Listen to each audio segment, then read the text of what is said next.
Last summer, I was at risk of losing my job and I needed to find a new position very quickly.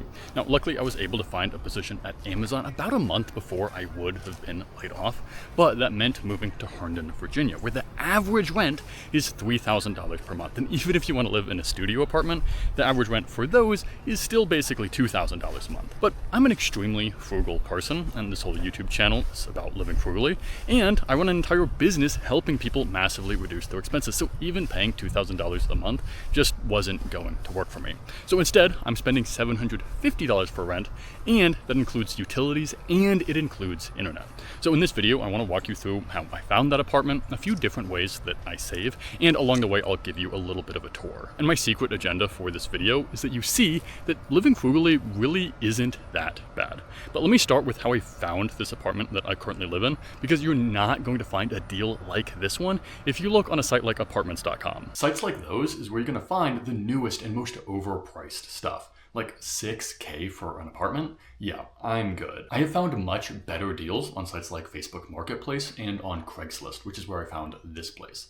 This is where private owners list their rental properties. So this is where you'll find basement apartments, garage apartments, single family homes, or even individual rooms to rent. And that brings me to the most powerful saving strategy that I personally use, which is living with roommates. Because as soon as you decide to live with other people, that average rent of $2,000 per month for a studio apartment, that drops to probably around $1,400 a month if you're willing to live with somebody else. That's over $7,000 per year in savings. But the crazy thing about this is that I think I actually prefer to live with roommates than living on my own. The reason that I prefer to live with roommates is that I have way more space than I would have otherwise. So if I was in a tiny studio apartment, I would have like 400, 500 square feet for $2,000 a month. But by living with roommates, I have a much larger kitchen that I get to use. I rarely conflict with anybody else. That's the crazy thing about shared spaces, is a lot of times I don't actually have to work around other people, because how often do you really use the kitchen? So I get this huge kitchen, but I pay way less. And then our dining room, this is pretty crowded right now. It's usually not this bad, but I have a much larger dining room that again, I wouldn't have if I paid for my own apartment. And then same thing with our living room. It could really use an extra set of paint right now, but it's a ton of space that, again, very few people use. I get to come down here whenever I want.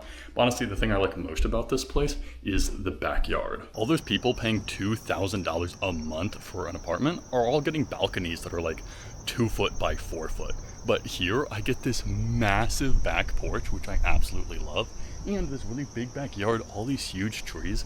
I feel like I'm surrounded by nature, which is something that most people have to pay a ton of money for, but I get it while paying way less in rent because I'm sharing a larger house. So is this place as nice as some other people's apartments? Definitely not. But the question I have to ask myself is, okay, would I rather pay an extra $1,000 a month just for a sort of nicer place? And the answer is absolutely not. It's just not worth it to me. I just don't think it's worth it to pay an extra $10,000 a year just so that nobody else can use the same space that I use. I don't use all of the space all of the time, so that extra flexibility, maybe it would be nice, but it's certainly not worth the cost. And plus, living alone really doesn't actually appeal to me that much. I mean, I spent 4 years in college with a bunch of roommates, and I thought that was sort of more enjoyable than living on my own.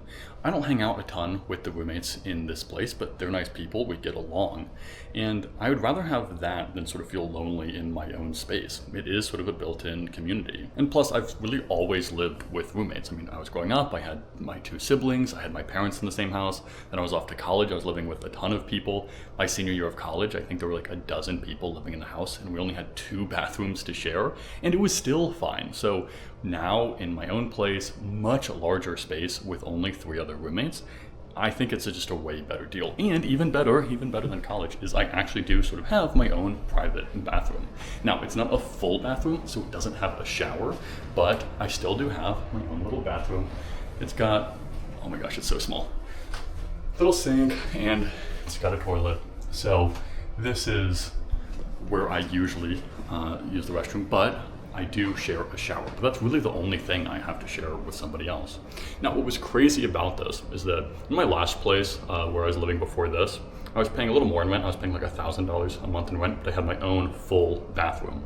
But as I was moving out to Herndon, I had to make the decision between living with roommates but having my own bathroom or sharing a bathroom. And the difference between sharing a bathroom or not made the difference of usually around $400 a month in rent. So when I really thought about it, okay, would I pay an extra $400 every single month just so that I didn't have to share a bathroom with somebody?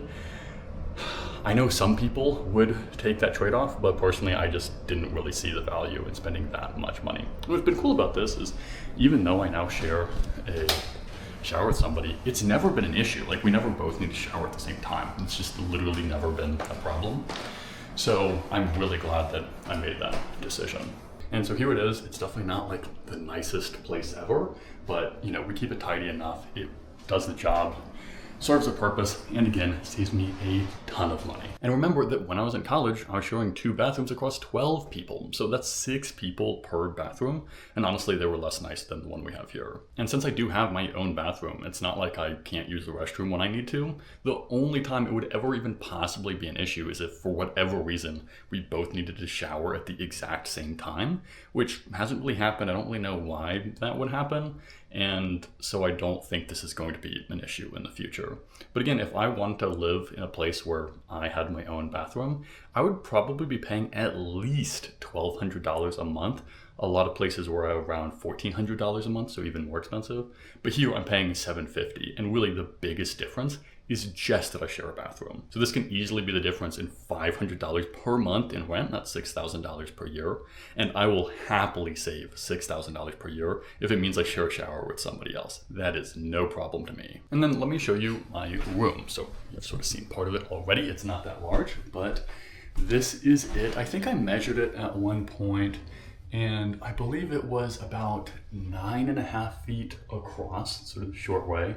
And then I think it was like 12 feet lengthwise. So not a huge room, but honestly, I feel like I have space for everything. So I have, you know, enough space on the ground here to lay out. I have a foam roller if I ever need that. I've got a yoga mat too that I can roll out here.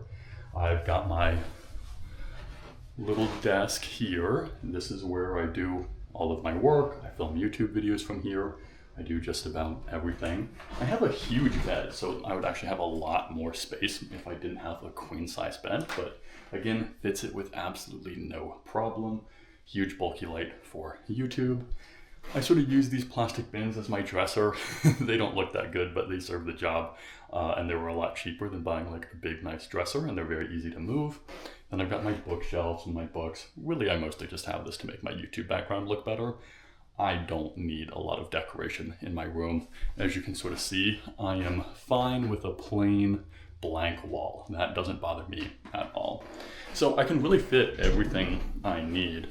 And I've got my whiteboard back here. I use this whenever I have coaching calls. Sometimes it's helpful to draw something out.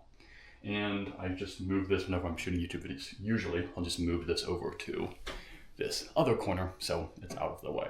So again, it's a relatively small room, one of the smallest rooms I've lived in, but I have space for everything I need.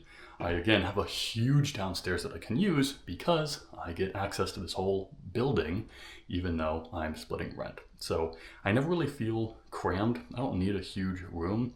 I'm used to college where, you know, there were 2 people sleeping in the same room together. So I feel like I have a lot more privacy and a lot more space than I used to. So I'm pretty happy with it. And plus, what's even better about this place is it doesn't just save me money on rent. Because not only was this the cheapest place that I found on Craigslist, and it's the cheapest place I was able to see, it's also the place that is closest to my office. And that means that this was actually the only apartment I looked at that was within biking distance to work. And this is an absolutely huge deal because since I graduated college, I've been living car-free, and I don't even have an electrical bike or anything like that. I just have a really crappy manual bicycle. Now for me, that means I've never even had to buy a car in the first place, which is definitely a lot of savings. But even for the people who do have a car, I don't think many people realize just how expensive it is to drive every single day, because there's maintenance, there's gasoline, there's insurance.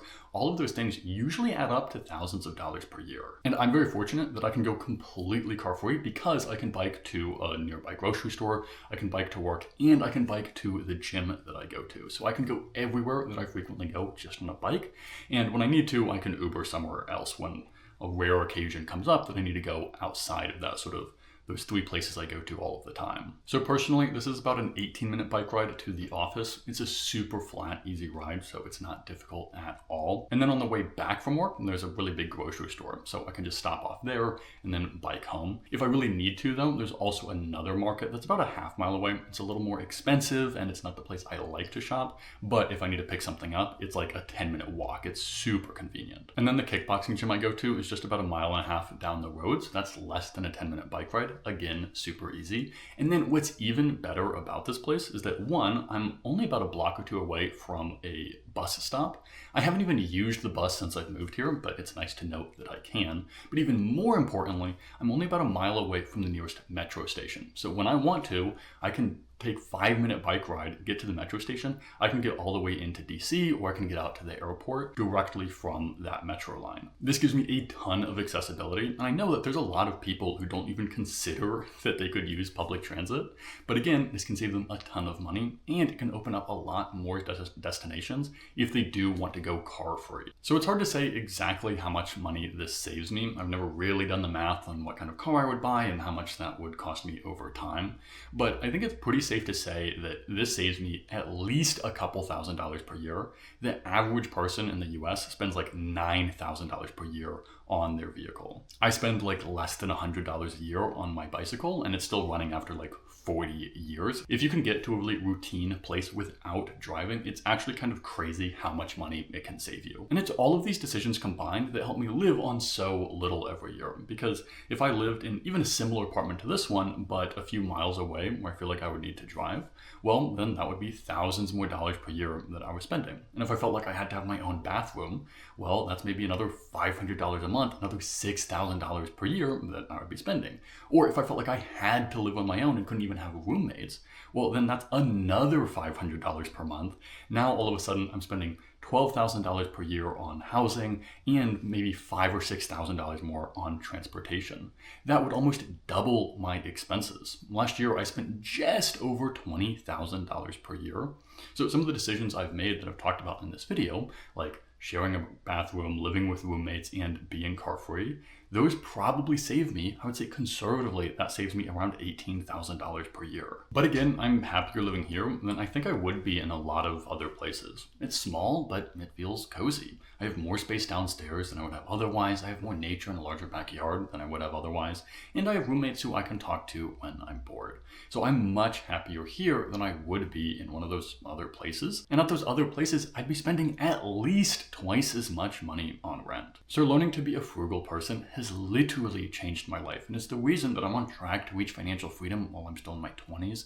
And it's the reason that I've become a much happier person on less, because I've learned to be content without having millions and millions of dollars or a huge mansion, fast cars, or anything like that I used to think I needed to be happy. And I know how powerful this can be because it's changed not just my life, but I've seen it change other people's lives too. Last summer, I helped one of my friends change his relationship with money and start saving more money. And I documented it in this video right here. So I really recommend you check that out, because what was crazy about his story is he tripled his savings in just a month, and he became a much happier person. So especially if you're somebody who thinks that spending less will make them less happy, or is having trouble breaking their overspending and pulling back your expenses, then I think you'll find a ton of value from that video.